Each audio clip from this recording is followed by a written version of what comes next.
जय माँ काली सभी भक्तों को। आप सब अच्छे होंगे और हम बिल्कुल ठीक हैं।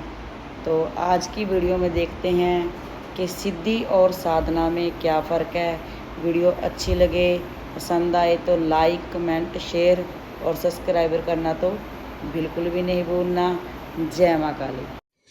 नमस्कार दोस्तों, आप सभी पर माँ का आशीर्वाद और बजरंगबली की कृपा सदैव बनी रहे। आज का सवाल है कि साधना और सिद्धि में क्या संबंध है और क्या फर्क है। साधना का अर्थ है खुद को साध लेना, खुद को एकत्रित कर लेना, अपने अंदर की सारी ऊर्जाओं को सुप्त अवस्था से जागृत अवस्था की ओर ले जाना। हमारे शरीर में 7 बड़े चक्र होते हैं। ध्यान की प्रक्रिया को दोहराते दोहराते जब हम अपने चित्त के स्तर पर पहुंच पाते हैं, अपने चित्त को देख पाते हैं, अनुभव कर पाते हैं, सूक्ष्म और बारीक अनुभवों को एकदम प्रकट रूप से महसूस कर पाते हैं, तो हमें ज्ञात होने लगता है कि हमारे साथ जो मुख्य चक्र हैं उनमें से किस चक्र में त्रुटि है। अपने चित्त को देख पाने की स्थिति वर्षों के ध्यान के बाद आ पाती है। जब कोई भी मनुष्य स्पष्ट रूप से अपने चक्रों की ऊर्जाओं को समझ पाने में सक्षम हो जाता है, तो ठीक उसी पल वो अगले पड़ाव की ओर बढ़ जाता है और उस स्थिति पर पहुंच जाता है जहां उसकी चेतना स्वतः ही चक्रों की त्रुटियों को सुधारने लगती है, यानी सेल्फ बैलेंसिंग, सेल्फ हीलिंग चक्रों की शुरू हो जाती है। और इस स्थिति में हमें एक टूल की, एक यंत्र की जरूरत होती है जिसका नाम है साधना। साधना की प्रक्रिया को दोहराते दोहराते साधना हमारे लिए क्रिया न रहकर एक स्थिति में परिवर्तित हो जाती है।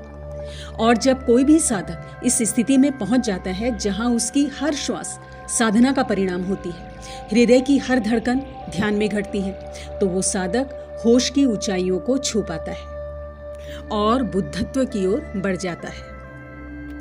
दोस्तों, इसे गहराई से समझते हैं। साधना शुरुआती रूप में एक यंत्र है जिसके जरिए हम अपने चित्त को ट्रेन कर पाते हैं, यानी कि अपने चित्त को शिक्षा प्रदान करते हैं कि कैसे अपने अंदर की कमियों को हम साक्षी होकर देख पाएं। और खुद ही कुछ समय बाद साधना एक यंत्र ना रहकर एक स्थिति बन जाती है जब हमारा चित्त पूर्ण रूप से जागृत होने लगता है और स्वतः ही हमारे सारे चक्र सधने लगते हैं, यानी कि अलाइन होने लगते हैं, और हमारा ऑरा या आभा मंडल अपने आप मजबूत और शुद्ध होने लगता है और प्रेम और करुणा हमारे स्वभाव का हिस्सा बन जाते हैं।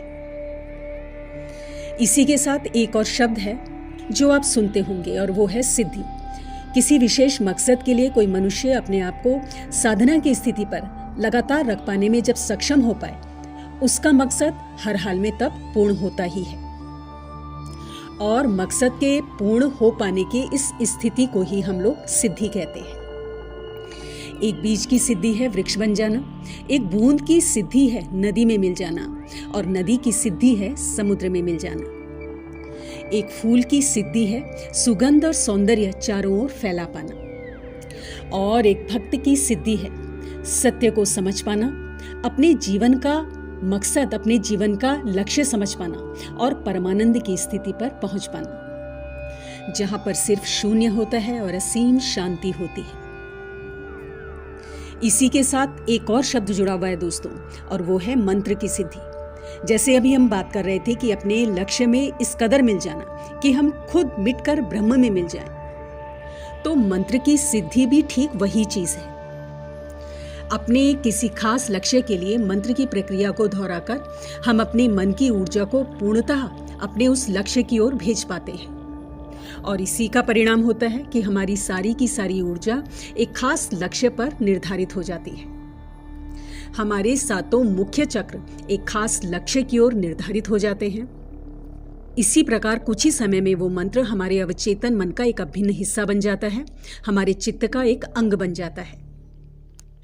मंत्र के शब्द हमारी आत्मा में पूर्णता मिल जाते हैं और वो मंत्र प्रत्यक्ष रूप से आपकी आंखों के सामने प्रकट होने लगता है।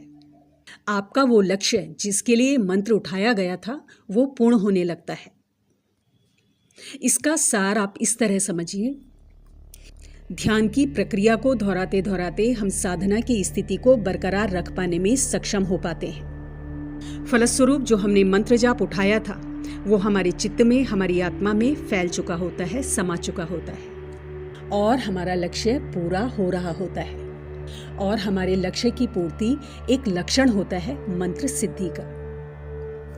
तो दोस्तों, ये थी कुछ बातें साधना और सिद्धि में संबंध के बारे में और उनमें फ़र्क के बारे में और मंत्र सिद्धि के बारे में। अगली वीडियो में बहुत जल्द मिलती हूँ। तब तक के लिए आप अपना ध्यान रखें, स्वस्थ रहें, खुश रहें, मस्त रहें। जय माता दी, जय बजरंगबली।